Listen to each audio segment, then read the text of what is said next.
Welcome to Dream Sprout Stories, where every story helps us grow. Today's tale is about kindness, trust, and a tricky lesson learned in the wild. We'll meet a hungry wolf in trouble and a kind-hearted crane who comes to his aid. But sometimes not everyone who asks for help can be trusted. Are you ready for a story of promises and unexpected surprises?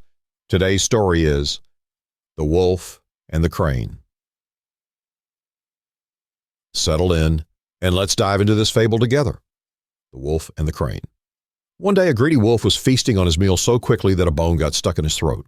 It was a juicy piece of meat, and the wolf had been too eager to eat, swallowing large chunks without chewing properly.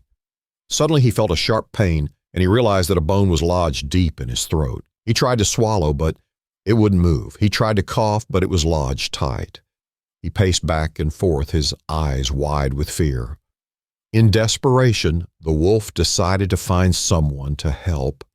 He wandered through the forest, his throat hurting more and more with every step.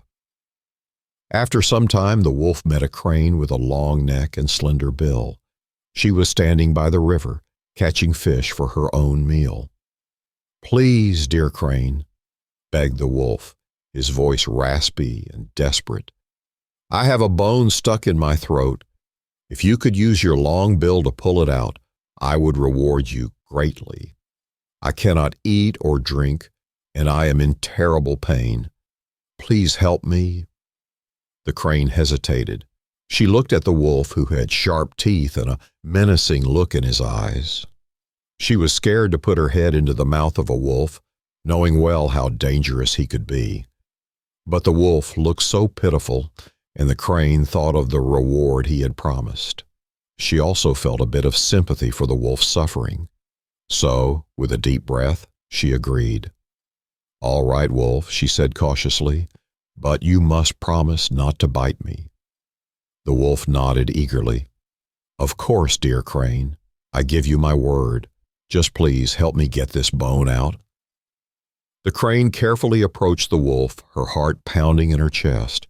She stretched her long neck, slowly lowering her slender beak into the wolf's gaping mouth. The wolf opened his jaws wide, and the crane could see his sharp teeth on either side of her. She tried not to think about what could happen if the wolf changed his mind. With great care, the crane reached down the wolf's throat, feeling around for the bone.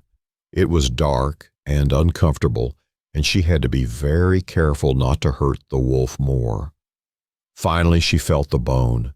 She grasped it gently with her beak and slowly pulled it out. The wolf gagged a little, but soon the bone was out, and the crane quickly stepped back, breathing a sigh of relief. The wolf sighed in relief too, swallowing a few times and feeling the pain subside. "Ah, much better," he said, his voice back to normal. He turned to leave without another word. "Wait," cried the crane. "What about my reward? You promised to reward me for helping you." The wolf turned and snarled, showing his sharp teeth. "Reward?" he scoffed. "Isn't it enough that I let you take your head out of my mouth without biting it off?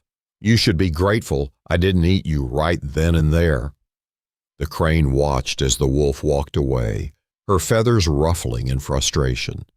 She realized that sometimes doing a favor for a dangerous creature isn't worth the risk. She had helped the wolf out of kindness, but he had no intention of keeping his promise. The crane flew back to the river, shaking her head. "I will remember this lesson," she said to herself.